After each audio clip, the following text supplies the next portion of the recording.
Did you carry a backhoe? No. You're packing up? You're packing up an ankle?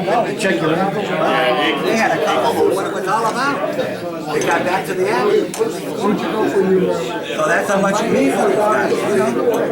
It's something to keep going. Where did you live? He's great. My Lawrence Krause used to teach at Chase. Good friend of my son. He wrote a book, The University of Nothing. Names popping in your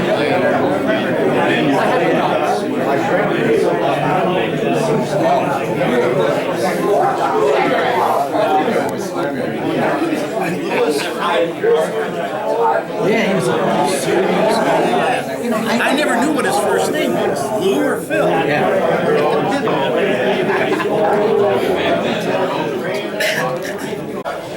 Ready? My name's Dick Walker, class of 1964. Married, 3 children. Wife is retired. She's a former school teacher at Norgonia Middle School. We live in Stowe. Long-time season ticket holder for the Browns. Had tickets for 28 years. Once they left town, I gave up the tickets. Russ Davis told me about the get-together, and Russ Davis and I, the families go back to the early 50s. So that's why I got wind of this. Really enjoyed coming. All right, great having you, Dick. Thank you. In this last time period, we also said goodbye to George Sefcik. You saw that in the magazine when we sent that out. And there was a nice memorial mass at the monastery, and Bishop Roger had it. And his sister helped organize it. And there were a number of alumni that came, and it was nice since he died in Florida and was buried in Florida, but we had a nice service for him at the monastery. Also, if any of you remember Father Dennis Sheets, Father Dennis Sheets was Ed Sheets of the class of 52. He left the monastery, he left the priesthood sadly in the 1970s, and he lived in Florida, and he passed away a few weeks ago at the age of 81. I also invited our new football coach to stop by today. Maybe he'll still stop by. I told him somewhere between 9 and 10:30 would be good. His name is Carter Wheelow, and strangely enough, he's becoming our 3rd St. Ignatius graduate who is a head coach at Benedictine.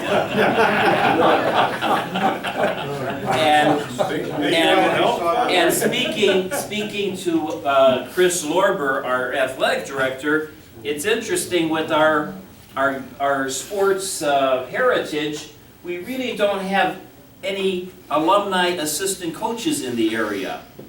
So when we're looking to fill positions, we don't really seem to have alumni assistant coaches. We have some of them out of town, but not in town. So he was a very good player at Ignatius on a state championship team they had in the early 2000s. So he's another young guy. Trouble with the young guys is, nowadays, there's no more Augie Basus that stay with you for 50 years. You saw the coach at St. Edward's after they won a state championship. Michigan picked him up as a coach. Well, our coach, Joe Schaefer, was really torn emotionally, but he was offered an assistant's job at University of Maryland by the coach he played for in college, who is now the head coach there. And to show you the way they do this, he had to respond within 24 hours if he wanted to do this. And he's recently married, and his wife is in school, so they have to live apart for 10 months. and yet they see it as an opportunity to move into that college ranking. So we were very sad to see him go, but we think this is a good choice, this Carter Wheelo. His mother is the mayor of South Euclid, and that's an area that we've had a lot of students from. Right now, the Benedictine Chorus, which our music program has been doing very well. We have, if you came to football games, you saw our band has been one of the biggest bands in the last 20 years. Well, the chorus is very popular, and I think today they are at the only Benedictine high school in Ireland. So they're on a tour of Ireland and Britain, and there's one Benedictine monastery in Ireland that has a high school, Glenstall Abbey. So I think they're singing today, or they're visiting the Benedictine high school in Ireland, which is nice. I mentioned that Brother Joseph passed away. If you don't remember him, there's some Bennetts I brought that his picture is on it. He was a very humble, holy guy. Probably the holiest monk in our history. And I got a chance to preach for the funeral, and I said, nobody can remember, and Brother Joseph was 91 years old. He entered our abbey in 1948, and nobody remembers him ever saying anything negative about anybody. Can you imagine that? If that doesn't put you in heaven, I don't know what does. And I ended my homily mentioning that back in the 70s, we had a retreat at our abbey preached by a very flamboyant abbot from Alabama. He was the abbot that preached Bishop Rogers when he became an abbot. He was the homilist. His name was Abbot Hillary. Real big, heavy-set guy with a heavy accent. And he said this in the retreat talk he gave us, and I used this at the end of Brother Joseph's funeral homily. He said, "Confreres, it should help you to grow in humility if you realize that when you die, you probably are going to make at least one person happy." And I said, this abbot didn't know Brother Joe. Nobody was happy to see Brother Joe go. So Brother Joe is a very good man, very holy man, and you know what he used to do? He used to walk over at the Alumni Phonathon and very quietly take his seat and spend an hour or two making calls to you guys for donations. Something he didn't have to do because he was mostly assigned to the Abbey. He was the nurse at the Abbey, the tailor, he sewed all the habits, he was the boiler man, he worked in the kitchen, but he came over always for the Alumni Phonathon. A nice occasion is happening in a couple weeks. We're going to get a new Father Thomas. Now everybody remembers the old Father Thomas. Yeah. World history. Yeah. Fights you for anything, you know. Well, Father Thomas Podobnik died in 1991, and 25 years later we're going to ordain a new Father Thomas for the Abbey, 35 years old, Father Thomas Sanders. And Bishop Rogers is going to ordain him at the Abbey on Saturday the 14th. He's from Sheffield Lake. So a very nice young man, and he's been in the monastery about 6 years, studying at St. Vincent's Seminary in Pennsylvania, Latrobe, where the Steelers have their summer camp there. That's where we send our seminarians. We have 2 other seminarians in the pipeline, Brother Lewis, who's a graduate of ours, and Brother Conrad. So keep Father Thomas in your prayers. He's got a background in biology and chemistry, and we're going to send him to John Carroll for 2 years to get a master's degree so he could teach the upper level science courses. And this will be the second time that Bishop Roger is getting to ordain a fellow member of the Abbey. Last Saturday, it was sunny and 72 degrees and nice. And I decided to go to Nobby's Field down at Case to go to my first baseball game of the year. I like baseball, but I don't like baseball in April. So everybody gives the monastery free tickets to Indians games during April. They're always on the bulletin board. Nobody does it in July. And I used to take those tickets. You go down to the stadium, then you freeze, you know, by the nightfall. But it was a nice afternoon, and Benedictine was playing Holy Name. They had actually a double header, one early in the morning and one at 2 o'clock. And the parents, when they have a double header like that, they cook out on a grill, and they have hamburgers and hot dogs for free. So I went down there, and unfortunately, they lost the double header. They're 5-5. Did you go to the opening one? I heard you were there. The first, that was the blowout. That was against It was awful. NDCL. It was awful. But the Holy Name game was back and forth, and they lost 6-5 at the end. But I'll tell you, we're so grateful to Nabi for that field. And if you guys are looking for something to do, if the weather's nice during April and May, trouble is with baseball, you got to keep double checking when the games are, because they switch them around because of weather. I believe they're playing. I sent an email to the coach who I'm waiting to see if he responds to me. But I think they may be in Padua Monday at 5 o'clock. But these high school games are very nice, but very nice at Case because of the seating. It's very comfortable seating, you have a good view of everything, and when they have this double header like this, the food was there, it was just a very enjoyable afternoon. And I was thinking, you know, rather than all the money you have to pay to go to the Indians game or something like that, and pay for parking and all, if you go online, or you call the school and you call the athletic director's line, 343, you could find out each week or each day where the baseball game is being held at.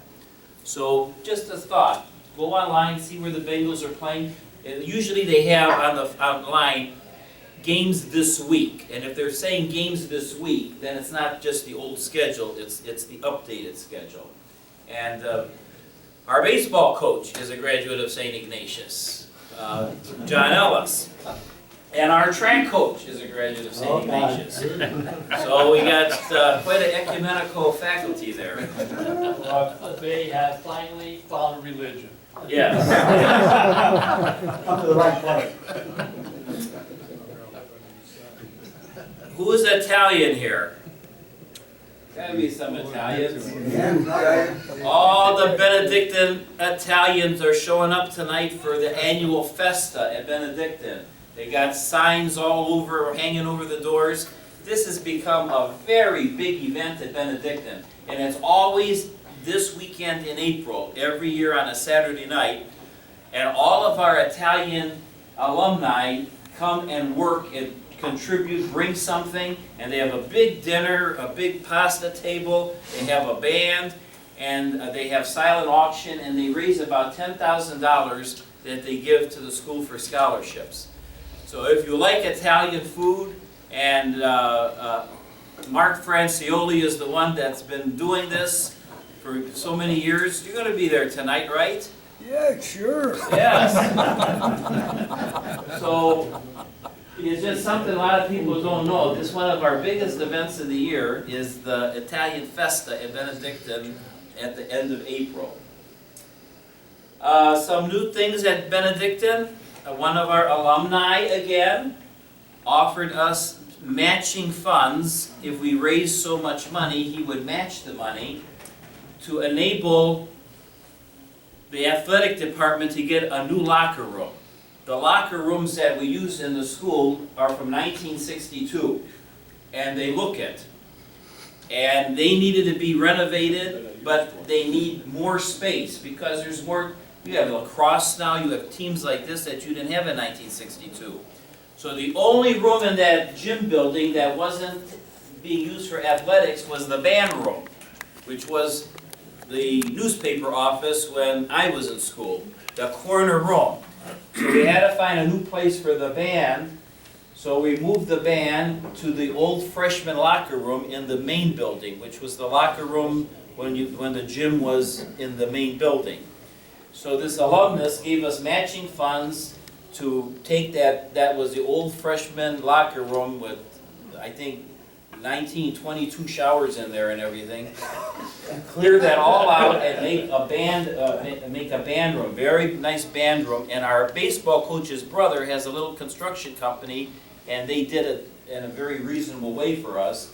And now they're fixing that former band room into a very nice, big, spacious locker room. So we're grateful that every so often an alumnus steps up and he says, what could you use? I'll help you. If you raise so much money, I'll match it. And that's what we did. The Blue and White Gala is our biggest fundraiser of the year. It took place in March down at the Key Center down at Marriott. It's an event that raises $300,000 a year net for Benedictine, somewhere between $280,000 and $300,000 for the last 13 years. And now it's sold out every year.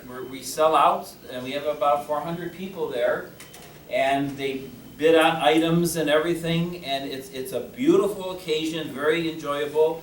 And this year, Nabi got up and gave a nice talk.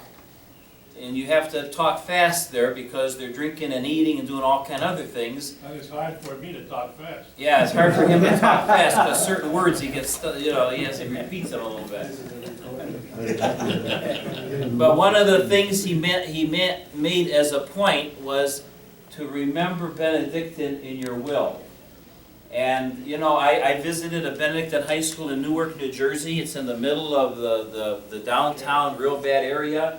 And that high school gets about $300,000 a year in people's estates from the alumni that pass away. When they add it up, they get about $300,000 a year. One guy sent a donation to the high school, and he put a little note in there.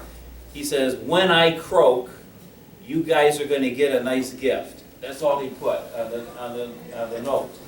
So it's nice if people remember us, or do things like life insurance policies. That's another thing people do, where they take out a policy in the name of Benedictine, and then when they die, Benedictine gets that. So those are things that are nice, and we're grateful that Nabi got up and gave a nice talk. He at the end, though, all these Ignatius guys that were sitting there had to listen to a rendition of We're the Men of Benedictine, and you know how the last line goes. We don't give a hoot for Latin or Ignatius too, right? That was the line you used. Yeah, they're all the Ignatius guys were saying that. Our father, back in the 50s, we used to sing that song over and over. Oh yeah, well I sang it in the late 60s too. Yeah, you did? It was always Latin was in there, but I was out at Notre Dame Cathedral Latin this past week for a meeting of presidents of the schools. It's basically just a girls' school. It doesn't seem like Latin. It's basically always was, always will be.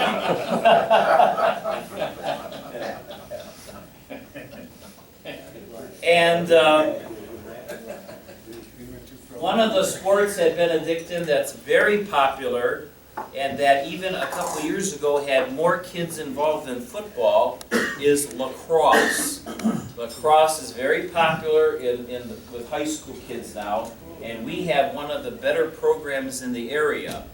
Our lacrosse team is 6-2 right now, and they play their games at Basu Field. And that's very interesting to watch. We have stands there and people come. Usually it's like 4 o'clock, 5 o'clock.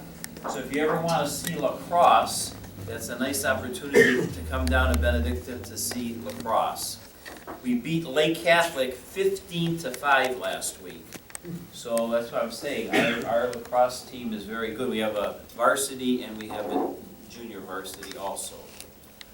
So that's my update. Thank you for coming, and you're always welcome to stop by the school and I can show you, take you around. And donate money. Father, Yes, and donate money. would you explain about the Benedictine weekend reunion? Well, the reunion, we do the same thing every year, and the date, June 18th. June 18th. Is for us here.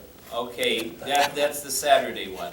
So on Friday night, the 17th, we always have an open reunion at the school. That means it's not just for the classes that are 50, 25, We do it for everybody is welcome to come. And we try to do a cookout. We have a catered company come and they grill brats and everything outside, real nice. If the weather's bad, then we take it inside the gym, but we have seating inside the gym. We have seating under the tents. Usually that time of June, the weather's nice. People can go down by the football field there, walk around if they want. We give a tour of the school. So that's on Friday night, the 17th. Then on the 19th, the Sunday, we always have at 10:30 in the morning, Alumni Weekend Mass and Breakfast at the monastery and the cafeteria. Any alumnus is welcome to come with their families. And we have it online where you could register, or you'll be getting a hard copy newsletter. I don't think you got it yet. I think it's just in the mail. And at the bottom of that hard copy newsletter, there's a little registration if you want to come. We have a nice catered brunch just like this. Mass at 10:30, I have the Mass, and then they go over. So that's on Sunday.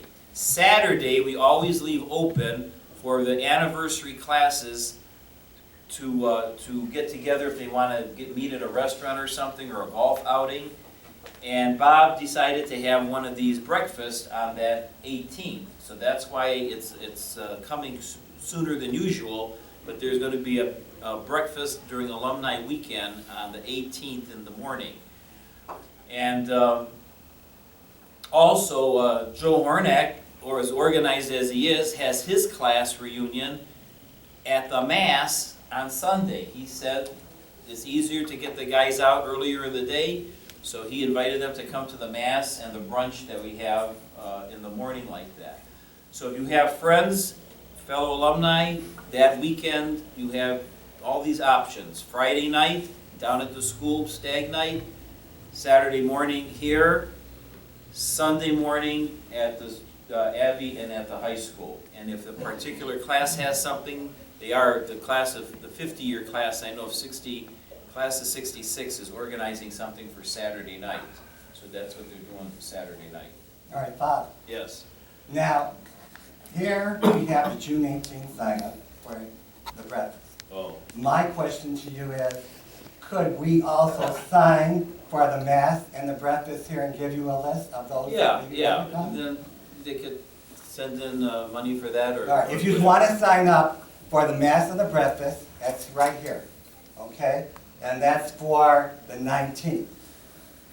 For the breakfast for ours in June, you could sign here, which already some of you have did, for Saturday, June 18th morning. Here, we will have the breakfast where the in-state classmates meet us here. In-state meet the out-state classmates. We will have 2 rooms reserved. We will eat out there, that have the big room, and we will have this for a meeting room. And Father, if you can make it for June 18th, that's up Yeah, to you. I got it down. Okay, now, for the class of 1958, they are planning, I guess, their 58th reunion, and they're gonna have it on the 17th, 18th, and 19th, but they got 4 golfing outings, they got 2 dinner outings, and I don't know what else that Dennis Franco from Florida has planned for that class, but that class is gonna be pretty busy. Now, the only thing is, how many out-of-state people or classmates we're gonna get? We're playing this by ear. We have no clue. We got 3 that called me already, one from California, one from Florida, and one from Indiana. Now, the only thing is, they're coming in, but then he says, Bob, we like to come in, but it's a big expense. He says, why we don't come in, this is from a few of them about it, there's not enough events. We have to come in, drive, or we have to get airline tickets and hotel. There's a big expense. So that's why they don't participate, is because they're out here and we're here, and it's a big expense. So that's Well, one those are thing. cheapskates. I'll tell you, those are cheapskates. And number 2, Because most of the reunions, Bob, you get more of a response from the out-of-towners. And their biggest complaint is when they come in, where's their classmates who live here? That's the biggest complaint we get. The class of 65, they had a very good reunion last year, and it was all organized by Bob Toth from Arizona. He did the whole thing from Arizona, he organized it. So if they're saying, most of them have got relatives here too, so they come in, to me, that's a sore excuse. The bigger thing is, they wanna see classmates when they come in, and they find it hard to believe if somebody's 10 minutes away, they don't show up at the stag night, you know, or something like that, so. Well, this is why we're planning this, it's a trial run. We'll see how it goes. We're not sure, but they're gonna feel like you guys did. Remember when you first come? Strange. So if they can blend in and you blend in with them, they'll feel welcome.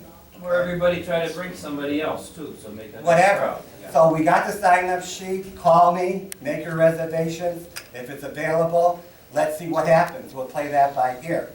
So the Hey, good morning, good afternoon to everybody out there, whomever may be listening and or watching. I'm Ray Torta, class of 60, presently living in Banner, Ohio. And my daughter is close to me, her name is Tracy, and my son's name is Christopher, and he lives in Highland Heights. And John Sullivan is right now videotaping this whole procedure. Nice to meet you and say hello to everybody, you and your family, and wish you all well. Hi, Ray. Good to see you, buddy. Good to see you, John. Thank you. Here you are. My name's Ken Jacquemetz, class of 1966. Retired, and that's about it. Where you retired from? Jail. No. Bartenders and stuff like that. Vietnam vet, I see. What branch of service?